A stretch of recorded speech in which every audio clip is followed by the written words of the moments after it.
how is kink associated with trauma transformation? I'm here with Samantha Manowitz from BeyondSafeWords.com, and I'm Kathy Bartulli from TheIntimacyDojo.com. And Samantha, you're talking at this year's Woodhull Sexual Freedom Summit on kink and trauma transformation. Of course. How can kink actually be used for trauma transformation? How are they linked in any way? Well, it's sort of not necessarily a matter of linked. So my background is in PTSD and also BDSM. Uh-huh. And the reason why I'm putting this talk together is there are a lot of folks who either have trauma histories, who are in the kink community, or have even found healing and transformation using BDSM. And there's a huge amount of taboo and stigma around it. Yeah. And there are a lot of folks who will judge people who choose to use BDSM as part of their trauma work. So that's too bad, because re-experiencing it with safe words and the ability to control it is, I work with trauma survivors as well.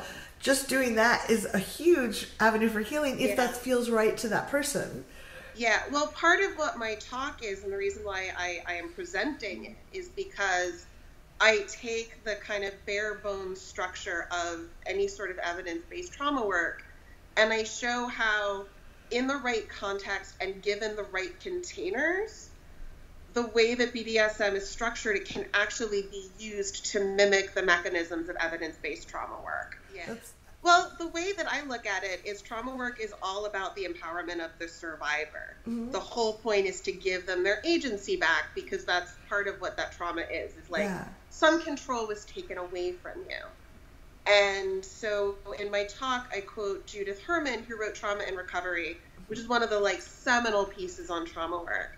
And one of the things she says very clearly is the survivor must be the author and arbiter of their experience. Yes. And that when you start telling other people how they need to heal and how they should heal, you may actually be re-victimizing and doing more harm than good. I can't tell you how many times I've heard dominants come to me and say, this submissive came to me and they want to do a trauma healing scene, and I don't know if this is the right choice for them. I don't know if they should be doing this. And my response to them is that they're asking the wrong question.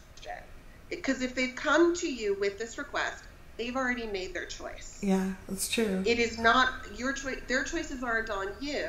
What you're actually asking is, am I comfortable facilitating that work? Holding that kind of space. And what if I'm not comfortable, are there things that need to be in place or that I need to know so that I'm comfortable doing that work? And if not, yes, you're clear, don't do it.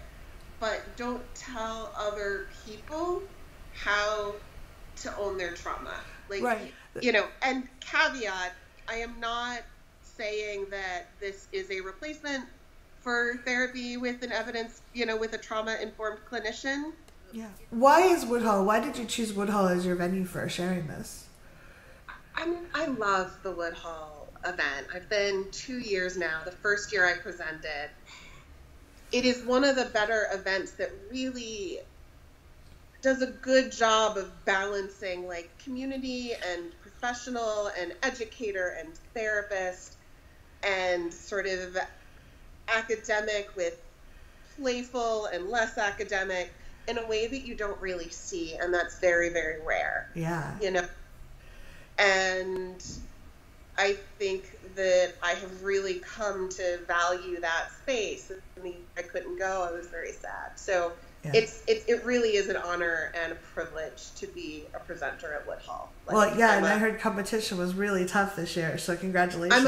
I'm among an illustrious group. Yes.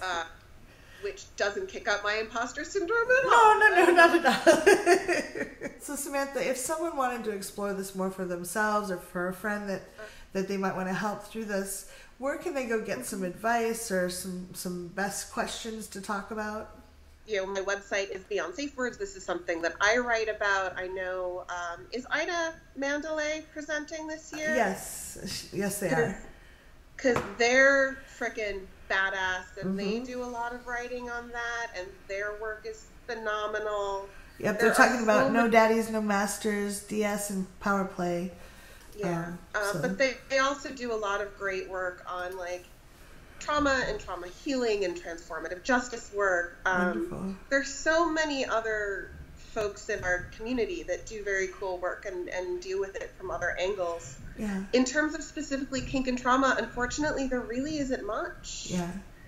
And it's a matter of finding people who you trust to share that with. If it is through shamanic work or through a therapist who is kink aware / kink knowledgeable. Well, Samantha, thank you so much for taking the time. I know you're on the road, and it's my pleasure.